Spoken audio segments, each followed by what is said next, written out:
But let's get in to the semifinals. We have our PvP semifinals spawning in the upper left-hand corner of Golden Aura. It is none other than MaxPax, the mysterious young Danish gentleman representing Storm Gaming, the best Protoss in the world. His opponent, though, I've heard talk that it might be his year. I've been hearing this talk for at least 8 years at this point. So, you know, we'll see. We'll see. If you believe it, make sure to hashtag Year of Hearthstone on any social media you may have, because it is, of course, in the lower right, Hearthstone. We're representing the Shopify Rebellion.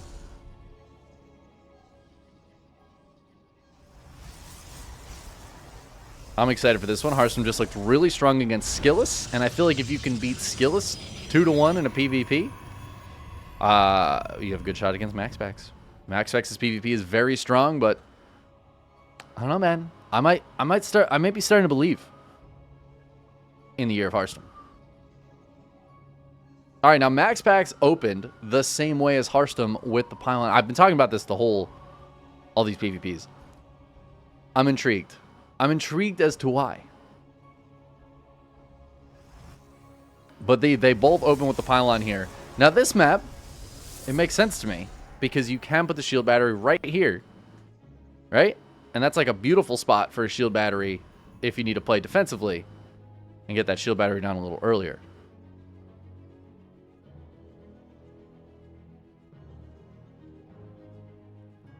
If anybody's going to have to play defensively, though, I think it's going to be MaxPax, which he's really good at. He's got the one gate opening here. Stargate is already on the way as he is scouting that, hey, Hearthstone is missing a second pylon. Where could that second pylon be? He's going to go check it out and hit the watchtower, maybe check out a couple other places. No, not going to hit the watchtower. But because it's Twilight Council, Hearthstone is hiding it in a spot that's going to be really hard for MaxPax to find. You're not, I think, likely to look here, as it is so far away from the base. But we'll see. MaxPax does tend to be really good at scouting and find these things. And even if he doesn't, MaxPax's defensive play is very, very strong. He's getting that Oracle. Actually, the Oracle might have the best shot at seeing this. A lot of times they do fly around this path to get to the main base.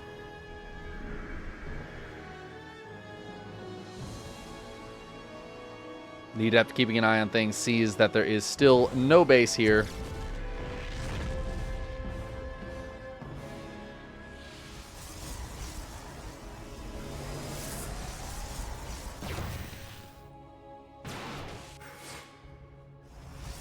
Well, the Adept's going to find the pylon of Hearthstone. I don't think he saw the gateway, but I feel like he saw the probe, so that's kind of that's kind of enough. MaxPax drops the Robo immediately. He does have the one Void Ray. He's going to go down here and try to take this out. Hearthstone is about to have 3 Stalkers at this pylon, though, and he's got 3 more nearby, so I think it's smart for MaxPax to pull back and hang out by his shield batteries. I do think this one's powered by the high ground pylon, so it's coming into play. The high ground pylon coming into play.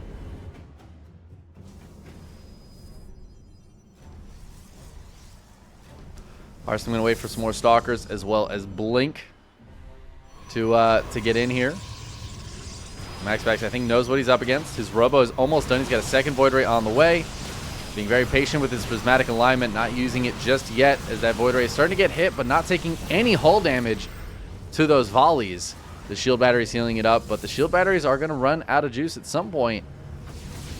MaxPax does have an overcharge in the tank. There's the Prismatic Alignment, which is going to force the immediate blink away of Hearthstone.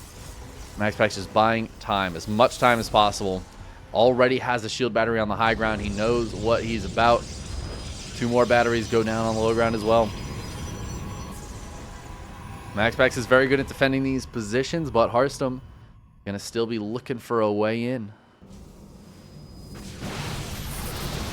Pick off whatever units he can. The Void Rays are the real power hitters here. Oh, and one doesn't quite get taken out. Pulls back enough. The Stalkers target down another Stalker instead. Harstum, though, has only lost one Stalker at this point. Oh, as I say that, he loses the second one. And start to get real painful here with that Immortal out. I love the probe here as well. Sentry for Harstum, kind of letting MaxPax know that he might be thinking about hallucinating to get up to the high ground. But he does use it to drop a force field. We're going to be able to pick off a Sentry because of that.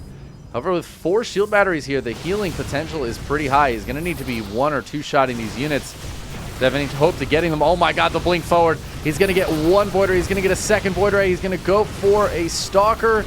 Oh no. Harstum not quite sure what he wants to target down there. Does lose quite a few Stalkers. Keeps a few of them alive at very low hit points. Losing 8 Stalkers is really painful here. He's going to blink forward. There's 2 Immortals, though. Oh, I don't think Harstum can get through this. He's not even going to get 1 Immortal, and GG gets called as MaxPax does what I think MaxPax does best, which is expanding off of 1 gate and then holding literally whatever is thrown at him. I've been casting him do that exact thing in PvP for 4 years at this point. At least 4 years. Yeah. I have the most distinct memory in the world of when MaxPax was still like an up-and-coming player. We were seeing him get better. And he started doing the like low ground 1 gate expands in PvP.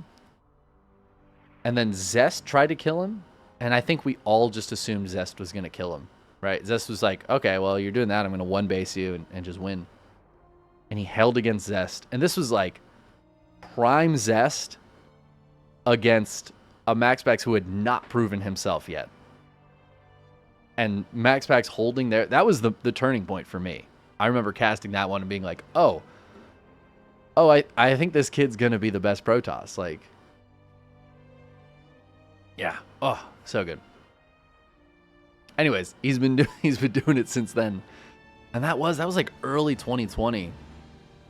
I wonder if I could find that. I remember that was on Romanticide. I distinctly remember that game.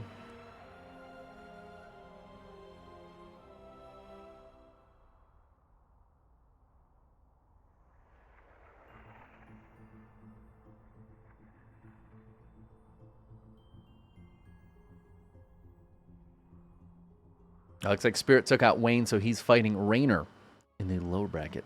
A little TVZ Spirit versus Raynor action. Should be a banger. And we're going to hop in to game number 2 of this PvP. Spawning in the upper left-hand corner of Ghost River. Up 1-0. It is Psystorm Gaming's MaxPax. And his opponent in the upper right. It might be his year. For the Shopify Rebellion, it's Harstum. In our hearts, it's always his year. You know what I mean?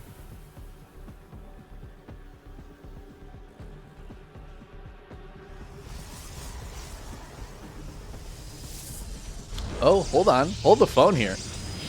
Harstum opening with the pylon back from the wall. This is a first. This is the first time today. This is now the 7th game of Harstum we've cast. I just had to do a lot of counting. The 7th game of Harstum we've cast. All 7 have been PvP, and all 7 he's had a pylon on one of the corners here. So to change that up here is interesting.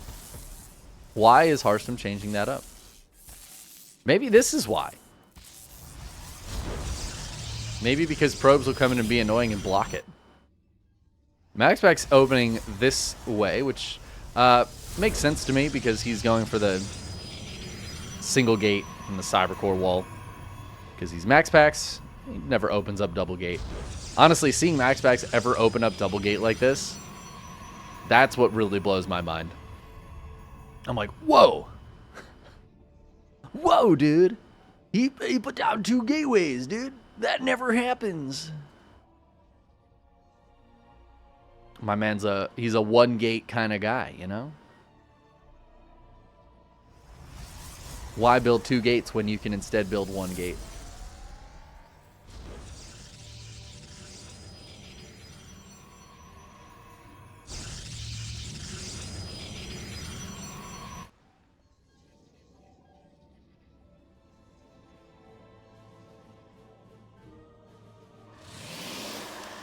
Double Stalker opening here for Hearthstone. He's got the Pylon, which MaxPax is about to scout with a unit that could actually kill this. So it's a bit unfortunate here for Hearthstone.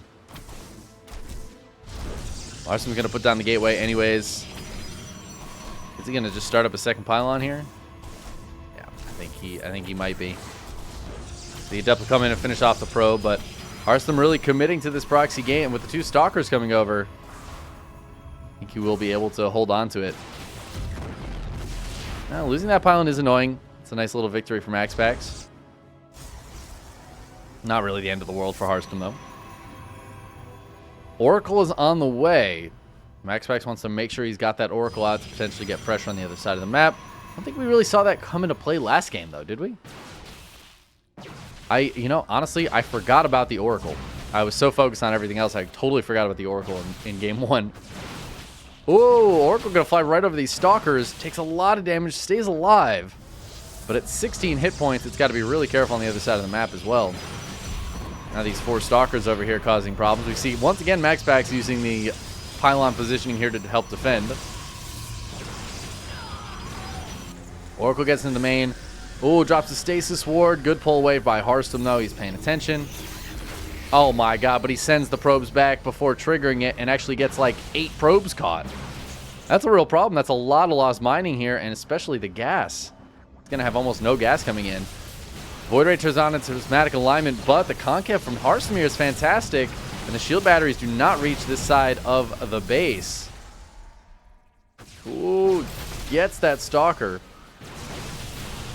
Oh, these Stalkers going to dive, and they want to get that Void Ray. Never mind, they go for the Stalker, but now they go for the Void Ray again. Super Shield Battery turns on. That is going to keep that alive, and Hearthstone will just immediately tap out. As once again, MaxPax holds on to the 1-base aggression. Hearthstone said, I do not want to play another macro PvP, so I'm just going to bash my head into this wall. And MaxPax indeed... The wall won that time. I know the wall was Showtime, but like MaxPax was channeling his inner Showtime for that match.